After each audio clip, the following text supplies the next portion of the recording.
اب human level پر اس سے اوپر کا ایک کی سطح ہے نظریے اور نظام کے لیے جہاد.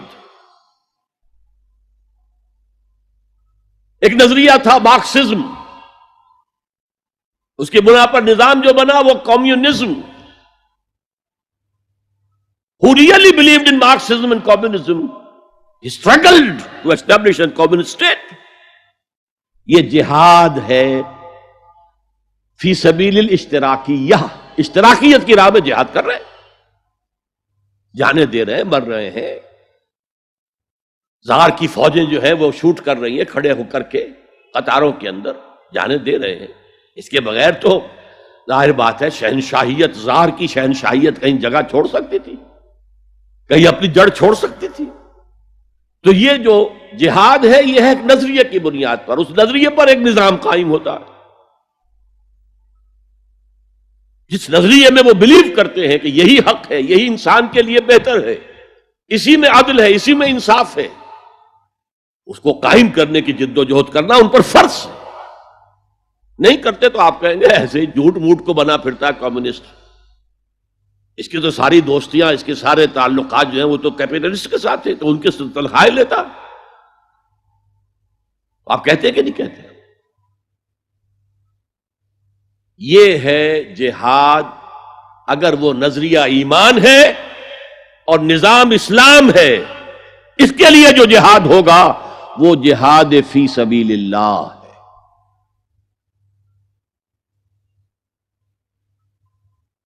کسی اور مقصد کے لیے یہ جہاد کو آپ جہاد فی سبیل اللہ نہیں کہہ سکتے. آپ ڈیموکریسی کے قیام کے لیے کسی بادشاہت کو ختم کر کے ڈیموکریسی کا نظام قائم کرنا چاہتے ہیں، جہاد ہے. جہاد فی سبیل الدیمقراطیہ، جہاد for the cause of democracy, جہاد فار دی کاز آف اشتراکیت. اسی معنی میں قرآن مشرکین مکہ کو بھی مجاہد قرار دیتا تھا. وہ تھے مجاہدین فی سبیل الشرک، جانے نہیں دے رہے تھے، کیا قربانیاں نہیں دے رہے تھے، وہ اپنے عقیدے کے لیے، اپنے نظریے کے لیے، اپنے نظام کے لیے جانے دے رہے تھے. تو یہ ہے جہاد نظریے اور نظام کے لیے. پھر میں تیسری مرتبہ دوہرا رہا ہوں، اگر وہ نظریہ ایمان ہے اور نظام اسلام کا ہے، قائم کرنا پیش نظر ہے، تو وہ ہے جہاد فی سبیل اللہ. اب اس کے 3 لیولز ہیں اور ہر لیول پر 3 سب لیولز ہیں. سب سے پہلا جہاد فی سبیل اللہ کا مرحلہ ہے کہ ایمان دل میں آ گیا تو ایک کشاکش اندر شروع ہو جائے گی. میں اگر فرائیڈ کی اصطلاح استعمال کروں تو ایگو اور اڈ یا لبیڈو میں تصادم ہوگا. آپ کے نفس کی خواہش کچھ اور ہے، ایمان کہتا ہے غلط. کشاکش ہوگی کہ نہیں؟ یہ اندرونی جہاد ہے اپنے نفس کے خلاف. جیسے فرعون نے کہا تھا الیس لی ملک مصر وہذہ الانہار تجری من تحتی، کیا میں بادشاہ نہیں ہوں مصر کا؟ مصر کی حکومت میری نہیں ہے؟ اور کیا یہ ساری نہریں جو ہے میرے نظام کے تحت نہیں چل رہی؟ اسی طرح برا نہ مانیے، ہمارا نفس کہتا ہے یہ جسم میرا ہے، میری ملکیت ہے، اٹس مائی ڈومین، میری خواہش پوری کرنی ہوگی. جیسے اس نے کہا میں نہیں جانتا کوئی خدا ہے میرے سوا اور میرے اوپر، میں نہیں مانتا. نفس بھی کہتا میں نہیں ماننے کو تیار، کیا حلال ہے کیا حرام ہے، کیا جائز ہے کیا ناجائز، میری خواہش پوری کرو.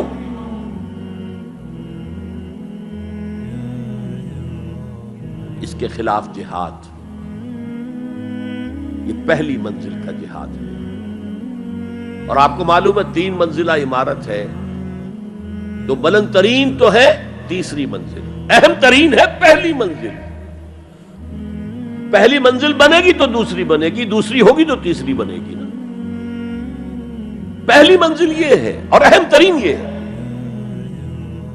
اسی لیے مولانا روم نے کہا نفس ما ہم کم ترس فرعون نیست، میرا نفس بھی فرعون سے کم نہیں ہے، لیکن ایراعون نیست، اس کے پاس لاؤ لشکر تھا، اس نے زبان سے بھی کہہ دیا تھا انا ربکم الاعلی، میں ہوں خدا۔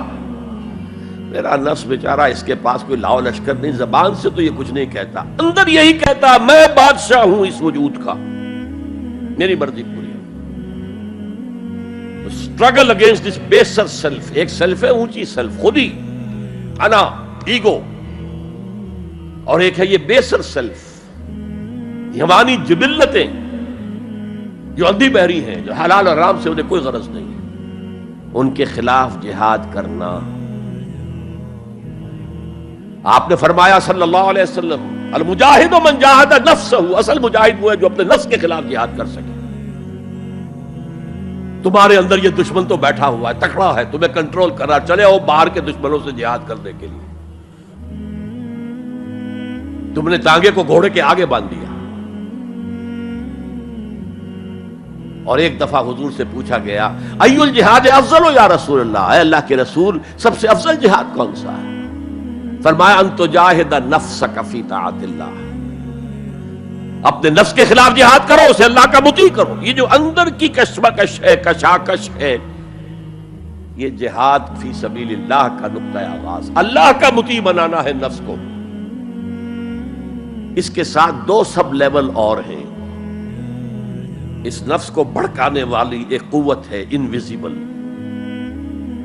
اور ویزیبل بھی ہے۔ انویزیبل قوت سب سے بڑی ابلیس، شیطان لعین،